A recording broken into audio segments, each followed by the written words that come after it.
Hey guys, it's me again.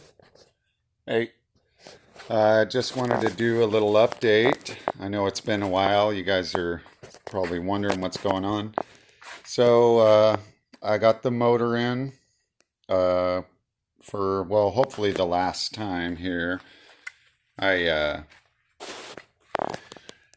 the firewall here. I put a bunch of that aluminum tape on there because well, I didn't want it to get wet.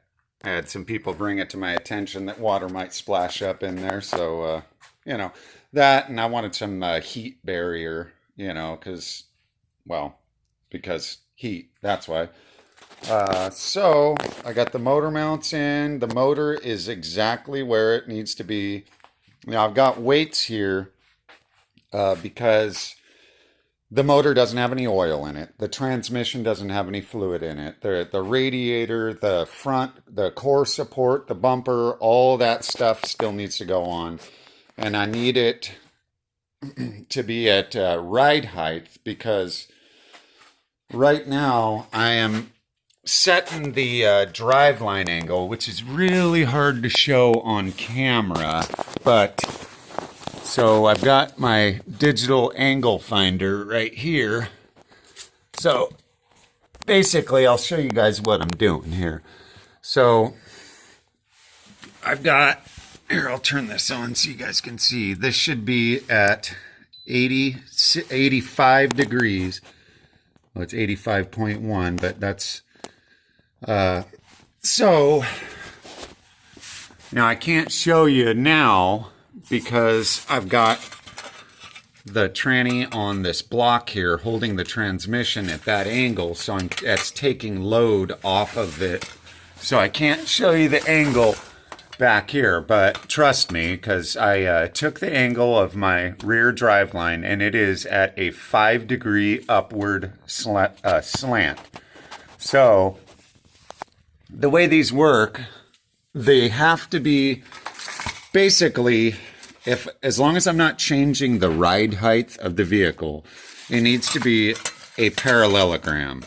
So the angle of, if it's a 5-degree, if it's sloping 5 degrees up back here, it needs to be sloping 5 degrees down right here. So the motor has to be at a 5-degree angle. So if you can tell, it's raking back at, well, 5 degrees. It's actually 5.1. But, I'll be able to adjust that. So where to put my little, so what I've got going on, I cut my transmission mount, or I cut the mount off of the cross member. So this used to slope out like this, and I cut it off very nicely. So, and then this guy mounts to the bottom of the transmission. So the tranny bolts to this, then this bolts right in here. So this is my old transmission mount. So what I did, I drilled out, because the holes, they weren't in the same spot. So I drilled them out, welded some big thick washers on there. So this will now adapt to my new transmission. So what I'm going to do, because I have the transmission in the exact right spot, so I'll see if I can kind of show you. It's going to be kind of hard holding this, but I'll just real quick show you guys what I'm going to do here. So what I'm going to do, first of all, I'm going to take my fancy little level off here. Let me turn that off. Okay, it's a nice $60 digital level. I could have used my phone too. Anyway, so what I'm going to do is set this exactly in place. Oh, it looks like I got to spin that around. Set this right where it needs to be, just like that, and I'm going to tack weld it. Just going to tack it Then I'm going to pull the cross member back out and I'm going to weld it in place because this is exactly the right angle where everything needs to go. So I kind of figure maybe I should tack it just a little low so that, because I can space washers underneath right in here. I could put a washer in there if I need to. So I figure I should probably go a little low. Like, I mean, we're talking, you know, quarter, eighth of an inch low. Better to be low than to be high, I figure, you know, because I can always add more. And I can't really take it away without cutting it off and starting over again. So that's where I'm at. So, but good news is I got my exhaust is going to fit where I didn't think it was going to at first, but I did test fit it because I thought I was going to have some major clearance issues, but it actually does fit. Yeah, look at that.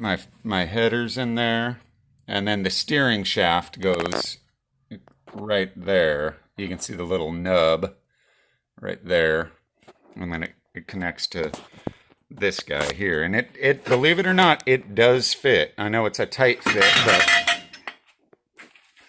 so I got my fancy headers here. These are they're S10 LS swap headers. And then I got my buddy S10 Issues hooked me up with his Flowmaster pipes because we put a turbo on his S10. So thank you, S10 Issues. So yeah, and we did the exact same build on this exact same truck, only we put a gigantic turbo on his. He's rocking like 800 horsepower. Yeah.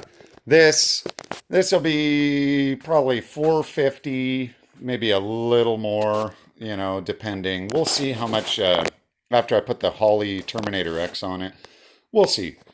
You know, needless to say, I'll have more horsepower than these little tires will deliver, but it's going to be fun.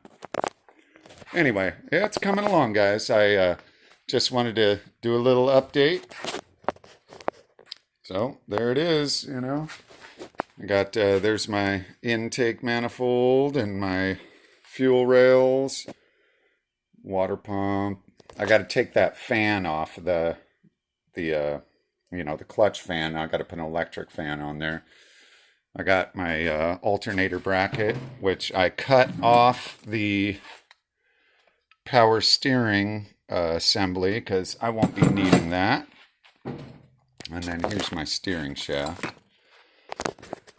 Let's see, what other little goodies do I have? I think that's it. Anyway, well, there it is, guys. You guys have a good one, fellas.